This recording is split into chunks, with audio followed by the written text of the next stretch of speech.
Ternyata ada kemiripan antara karakter Leto Igaguri di Ultraman Jit dan karakter Gento Hiruma di Ultraman Blazar. Keduanya sama-sama bapak yang berusia 30 tahunan dan mereka sudah berkeluarga, punya karir yang baik dan punya putri yang satunya punya putra. Nah, apakah ini sebuah kebetulan atau ini adalah eksperimen dari Suburaya untuk mencari market yang berbeda? Yang pasti, karakterisasi seperti ini itu rawan konflik dan drama loh guys. Nah, yuk kita bahas lebih dalam lagi di video ini, tetap di Kelvin Channel.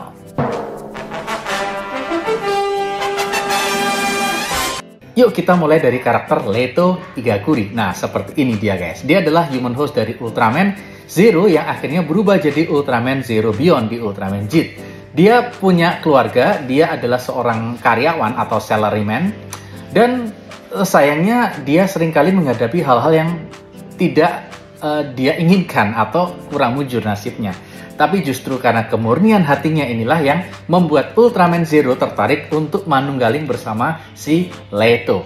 Nah, faktor keluarga yang awalnya dianggap sebagai sebuah kelemahan, akhirnya menjadi kekuatan bagi Ultraman Zero dan Leto Igaguri. Nah, kali ini Suburaya lebih berani lagi loh guys. Dia mengangkat si Gento Hiruma di Ultraman Blazar sebagai human host, dan menariknya posisi dia itu adalah kapten dari tim Scarp atau pembela bumi. Wow, biasanya kalau human host Ultraman di dalam jajaran pasukan pembela bumi itu statusnya jomblo. Tapi ini dia sudah berkeluarga dan terus terang ini sangat rawan dengan yang namanya konflik. Tah, apa sih yang dipikirkan oleh Kyota Kataguchi bersama tim manajemen bisnisnya Suburaya? Memang sepertinya pemeranan si Leto itu merupakan salah satu alat validasi dari Suburaya untuk melihat pasar. Ya, di sini si Leto atau Ultraman Zero bukan menjadi karakter utama, tapi menjadi karakter penunjang dari Ultraman Jit. Ini kayaknya memang eksperimen Suburaya deh ya, untuk melihat bagaimana reaksi penonton sekaligus yang sedang menembak bukan hanya anak-anak atau youngster, tapi juga sekaligus audiens yang usianya di atasnya, yaitu bapak-bapak dari si anak-anak tersebut. Di sini Bapak melihat ada 4 hal kritis dari trailer Ultraman Blazar dan berita-berita yang sedang beredar tentang rumor-rumor Ultraman Blazar ini. Yang pertama, dipilihnya persona bapak usia 30 tahunan. Baik Leto maupun si Gento, keduanya sama-sama berusia 30 tahun. Nah, pada usia 30 tahun ini kalau kita perhatikan secara umum, seorang laki-laki sudah punya karir yang cukup mapan, kemudian juga sudah punya kedewasaan berpikir, dan juga punya daya beli yang baik. Wow, ini yang kayaknya jadi target dari Suburaya. Kalau kita hitung secara kasar, ini masuk akal banget sih. Biasanya orang itu lulus kuliah di usia 22 atau 23, kemudian bekerja dan menikah, dan kira-kira di usia 30-an mereka sudah punya putra atau putri yang usianya tuh juga kira-kira 7 tahun loh. Ya, jadi figur Gento itu menjadi representasi bapak pada umumnya yang punya putra berusia 7 tahun. Dan menariknya nih, biasanya orang tua itu lebih rela atau ikhlas ngeluarin duit untuk beliin anaknya sesuatu daripada keluarin duit untuk beli sesuatu buat dirinya. Yang kedua, diangkatnya human host yang sudah punya keluarga. Ini kayaknya rada out of topic ya guys, tapi ini sebenarnya merupakan masalah Jepang pada umumnya. Karena saat ini Jepang itu sedang mengalami penurunan jumlah populasi atau manusia. Banyak berita-berita tentang ditutupnya sekolah-sekolah dasar di Jepang karena memang mereka kekurangan murid. Nah, ini menjadi masalah yang sangat serius. Dan sungguh menarik ketika si Leto diangkat sebagai human host Ultraman dan punya keluarga. Di situ ditunjukkan bagaimana keluarga itu bukan menjadi sebuah kelemahan, tapi justru menjadi sebuah semangat dan kekuatan baru. Dan kali ini mereka mulai campaign lagi dengan hadirnya si Gento yang posisinya sebagai kapten.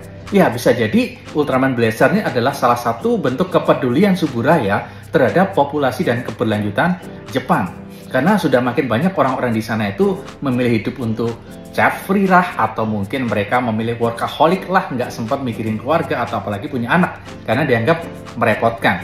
Melalui serial Ultraman ini, kayaknya pesan itu mulai dikembalikan pada posisinya, bahwa keluarga adalah sebuah kekuatan. Yang ketiga, Gento punya seorang putra yang berusia 7 tahun. Nah, kalau kalian tahu perkembangan psikologi anak pada usia 7 tahun, itu adalah kondisi atau usia di mana mereka mulai menyukai atau mencari karakter kepahlawanan. Nah, ini dia. Mungkin kalian masih ingat ya, kayaknya itu usia-usia kalian mulai mengenal dan menyukai Ultraman. Bapak jadi inget Calvin ya, usia 7 tahunan, dia awal-awal getolnya nonton Ultraman Mebius yang dilanjutkan dengan Never Ending Odyssey.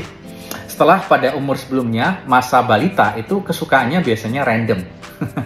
Jadi memang sudah sangat tepat usia 7 tahun itu dipilih ya untuk memang mengikuti fitrah atau psikologi anak-anak pada umumnya yang menyukai cerita kepahlawanan. Dan yang keempat adalah kemungkinan besar terjadinya konflik peran antara si Gento sebagai bapak atau kepala rumah tangga dan Gento sebagai kapten dari Scarp. Iya, ini sungguh memicu adanya dilema, kemudian juga konflik batin. Apakah dia harus memilih membela negara daripada keluarganya, ataukah mungkin dia harus menjadi Ultraman, atau mungkin harus menghadiri acara penting di sekolah anaknya. Ini jelas menjadi konflik.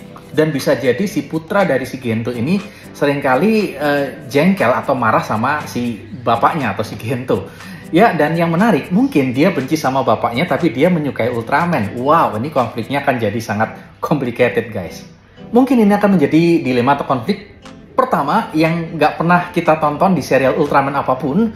Ya, karena memang si Gento ini berkeluarga dan sementara human host Ultraman-Ultraman yang lain, mereka diceritakan masih berstatus single. Nah, semoga Taguchi bisa membawa konflik dan drama keluarga di Ultraman Blazar ini dengan sangat baik. Nah, itu dia guys, 4 titik kritis tentang konflik peran antara si Gento sebagai bapak dan si Gento sebagai kapten dari tim Scarp. Yuk kita nantikan serial Ultraman Blazar dan semoga tidak mengecewakan. Oke, tetap support Calvin Channel dengan cara like dan subscribe Calvin Channel. Bye!